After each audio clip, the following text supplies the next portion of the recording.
बिस्मिल्लाहिर्रहमानिर्रहीम अस्सलाम वालेकुम वरहमतुल्लाहि वबरकातुहू। Welcome to EA English.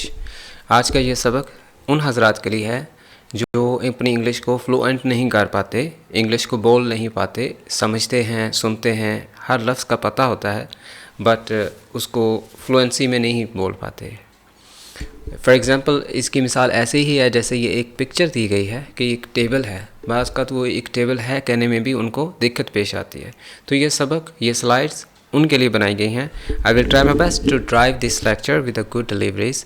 One thing more I want to add here कि इसका PDF भी आपको अवेलेबल है जो englishye.com पे मिल सकता है और इसकी प्रैक्टिस मशकें भी वहीं पे मौजूद हैं और वहाँ पर लफ्ज़ ब लफ्ज़ आपको एक एक तस्वीर, उनकी हरकत कि वो क्या कर रहे हैं, जैसे लड़की जो किसी से बात कर रही है, the girl who is talking with someone, guitar जो दीवार के साथ लटका है, the guitar that is lying with the wall and more ever many things are there like मवेशी चल रहे हैं, आदमी आ रहे हैं। और फिर ना सिर्फ ये बल्कि ये चीज़ जैसे गोल मेज़ की इंग्लिश क्या है, कूड़े वाली टोकरी की इंग्लिश क्या है, अगर कहना हो कि कंगा इसकी इंग्लिश क्या है, तो ये काफ़ी ज़्यादा वोकैब यहाँ पे दी गई है जो आपके लिए मुयस्सर होगी इस लिंक पर आकर अगर आप सेल्फ प्रिपरेशन करना चाहते हैं।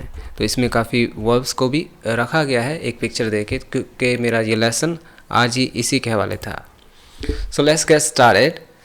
हम शुरू करेंगे इस एक picture say that can be seen in front of you कि एक टेबल पड़ा हुआ है, इट इज़ अ टेबल, या फिर देयर इज़ अ टेबल। कुछ लोग एक टेबल है को कहते हैं आ टेबल इज़, या फिर कहते हैं one table is.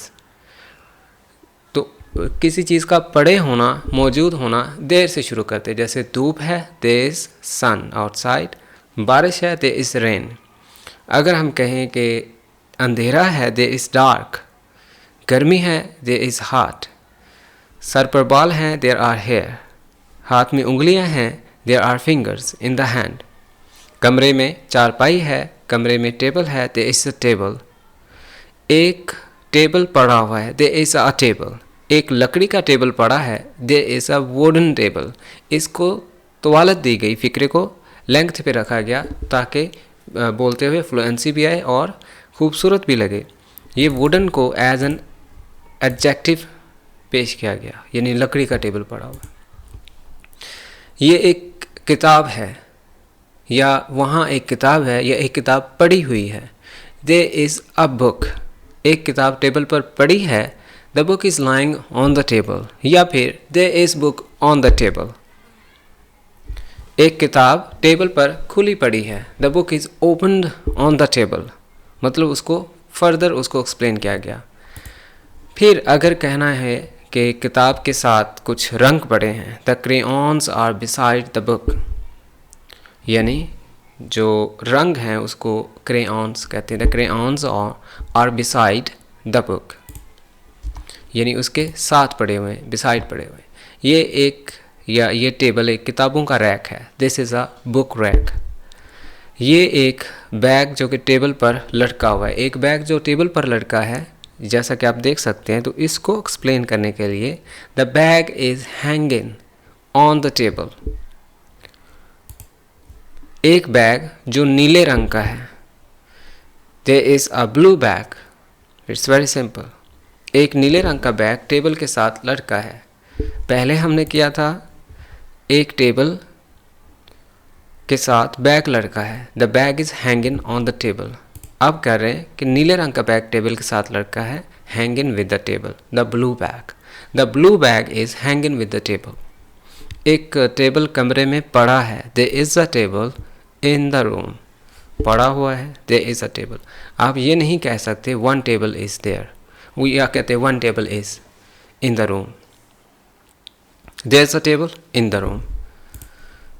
As you can see, देख सकते हैं आप, एक लड़का बेड पर है जो लेटा हुआ है।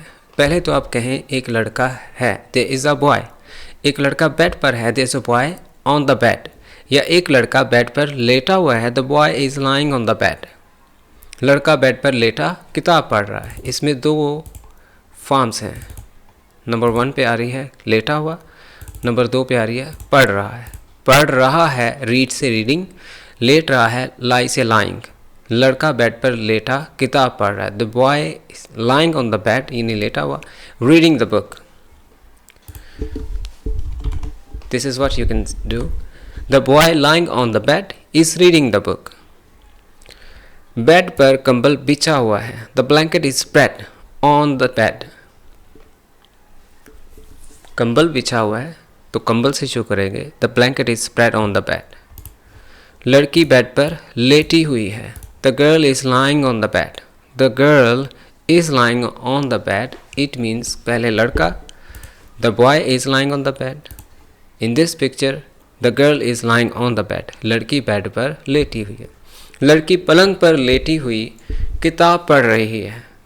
The girl lying on the bed, यानी लेटी हुई बेड पे, इज रीडिंग द बुक। ये पूरा एक सब्जेक्ट भी हिस्सा बन गया। जो लड़की बेड पे लेटी हुई है, इज रीडिंग द बुक, वो पढ़ रही है किताब। लड़की ने कंबल लपेटा हुआ है। The girl is covering the blanket.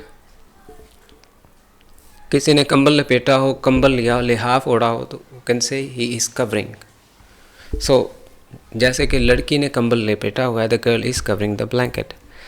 रज़ाई, किल्ट, कंबल, ब्लैंकेट, बेडशीट, सेम बेडशीट।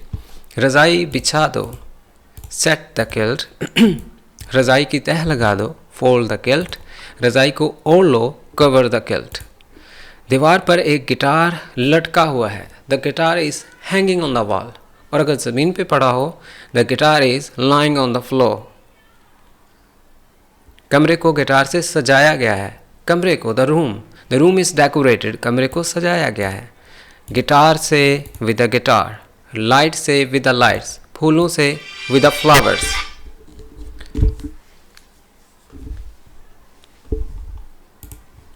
ये एक कबर्ड है।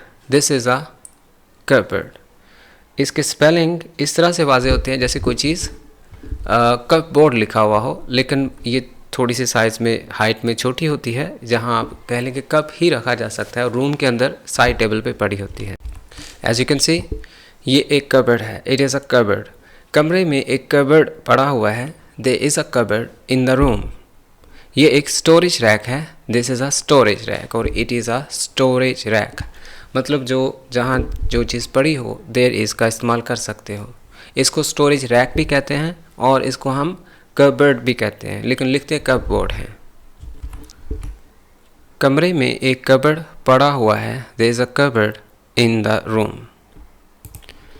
एक कपड़ों की अलमारी है। There is a wardrobe. कमरे में, इन द रूम। यहाँ कपड़े लटकाए जाते हैं। The clothes are hung here. और वार्डरोब कह लें जो कपड़ों की अलमारी हो, इसको आप ये भी कह सकते हैं अलमायरा इन इंडियन इंग्लिश। अलमारी को मुकम्मल सामान से भरा हुआ है। The wardrobe is fully stuffed. Fully stuffed, भरी हुई है। कोई चीज़ फुली स्टफ्ड हो, जैसे कमरा भरा पड़ा है, the room is fully stuffed. The wardrobe is fully stuffed, मुकम्मल सामान से भरी हुई है। शेल्फ में एक भालू पड़ा हुआ है। There is a teddy bear in the shelf. और अगर ये शेल्फ ज़्यादा हो तो हम इसको शेल्व्स कहते हैं। एक हैंड बैग पड़ा हुआ है। There is a hand bag. और दीवार के साथ लगी एक फ्लोटिंग कबर्ड है। There is a floating cupboard, जो कि नीचे बगैर किसी सहारे के दीवार के साथ लटकी हो, कील के सहारे से या कैसे, तो हम उसको फ्लोटिंग कहते हैं। चाहे फ्लोटिंग ऑब्जेक्ट में वो फ्लोटिंग रैक हो, फ्लोटिंग शेल्फ हो, या फिर फ्लोटिंग कबर्ड हो, you can say it floating, जो दीवार के साथ लगी हुई हो। As you can see in the picture, there is a floating cupboard. दीवार पर एक फ्लोटिंग कबर्ड है। ये एक फ्लोटिंग शेल्फ है। This is a floating shelf. ये जो तख्ते होते हैं जो दीवार के साथ लगे होते हैं, उसके ऊपर खिलौने पड़े हुए हैं। There are toys on the floating shelves. Floating shelves, और अगर ज़्यादा हो तो फ्लोटिंग शेल्फ्स, और अगर एक शेल्फ हो तो शेल्फ। शेल्फ की जमा शेल्फ्स। फर्श पर एक गिटार रखा हुआ है। There is a guitar on the floor. The guitar is lying on the floor. और अगर ये दीवार के साथ लगा हो, the guitar is lying, the guitar is hanging on the wall. The guitar is hanging on the wall. इस तरह से। अब ये लटका हुआ है। It is hanging on the wall. ये एक प्यारा सा घर है। अगर आपको ये पिक्चर दी जाए, इसको एक्सप्लेन करें। You can explain it like this. एक घर है, हरियाली है, पानी चल रहा है स्ट्रीमिंग में और आसमां है clear. So you can explain with the different angles. जितना मैं आपको बता सकता हूँ ये है कि एक प्यारा सा घर है, this is a beautiful house. House तो है ही लेकिन प्यारा है, ये भी कहना आपके लिए एक निखार पैदा करता है। जैसे एक लकड़ी का टेबल और एक टेबल में फ़र्क था। ये ऊंचे पहाड़ पर है, it is on high mountain और टॉल माउंटेन्स। इस घर के साथ दरिया है, there is a river beside this house. You can see the river is flowing, दरिया चल रहा है। और अगर आपको पिक्चर एक्सप्लेन करनी है, I would tell you over here, जो लिंक आपको मिले उसमें आप इस तस्वीर को इस एरिया में अपना नाम फ़ोन नंबर लिख दें ताकि आपको जवाब व्हाट्सएप पे मिल जाए। और यहाँ पे आप इस पिक्चर में जो कुछ नज़र आ रहा है, जैसे सिरहाने पड़े हुए हैं, ये विंडोज़ के out of window you can see the sun, और ये बर्ड आपको नज़र आ रहा है, बास्केट।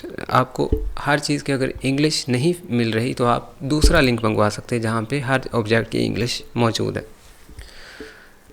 इस घर के साथ दरिया है, there is a river beside this house.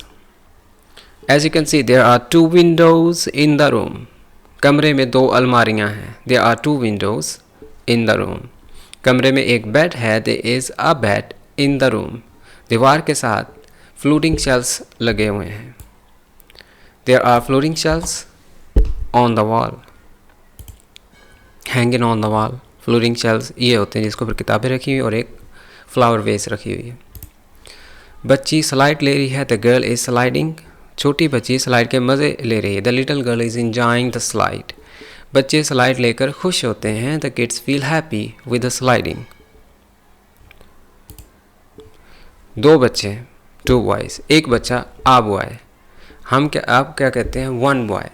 Park में बच्चे झूले ले रहे हैं, the boys are swinging in the park. एक बच्चे ने ग्रीन पहना है, a boy is wearing green, जबकि दूसरे ने purple, while other is in purple, जबकि दूसरा पर्पल में है, while other is in purple. ये एक पार्क है जहाँ बच्चे झूले ले रहे हैं, this is a park where the kids are swinging. एक पिक्चर को आप इन फिक्रों में आप एक्सप्लेन कर सकते हैं। 2 बच्चे भाग रहे हैं, 2 बॉयज़ आर रनिंग। एक लड़का और एक लड़की दौड़ लगा रहे हैं, a boy and a girl are running. जैसा कि देखा जा सकता है, as it can be seen. 2 बच्चे भाग रहे हैं, 2 बॉयज़ आर रनिंग। 2 बच्चे भाग रहे हैं, 2 बॉयज़ आर रनिंग। एक लड़का और एक लड़की स्कूल से वापस आ रहे हैं, a boy and a girl coming back from the school. बस्ते उन्होंने कंधों पे लटकाए हैं, they are hanging the bags on their shoulders, on their shoulders.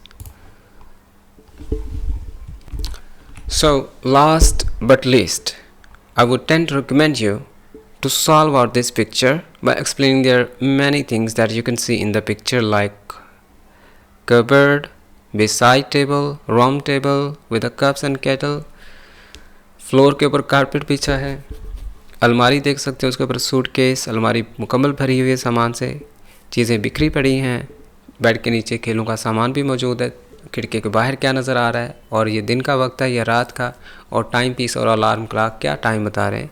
ये सब कुछ आप उस एग्ज़ाम शीट पे आप एक्सप्लेन कर सकते हैं, जो कि ये है। इस एग्ज़ाम शीट को लेने के लिए आप लिंक मंगवा सकते हैं कि आप पिक्चर एक्सप्लेन करना चाहते हैं। So please you can ask me further more. यहाँ पे बहुत सी चीज़ें हैं जो आप यहाँ टेस्ट दे सकते हैं किसी भी किस्म का यहाँ लिख कर। This is like your examination hall. यहाँ पे present indefinite tense, past indefinite tense, present perfect tense, past perfect tense और अदर टेंसेस जो कि यहाँ पे हैं जिसके आप प्रैक्टिस कर सकते हैं। और ताहाल अगर आपको नहीं आता किसी का जवाब तो आप इस पर क्लिक करके अपना तैयारी भी कर सकते हैं। So that's all for now. Thanks for being with A English.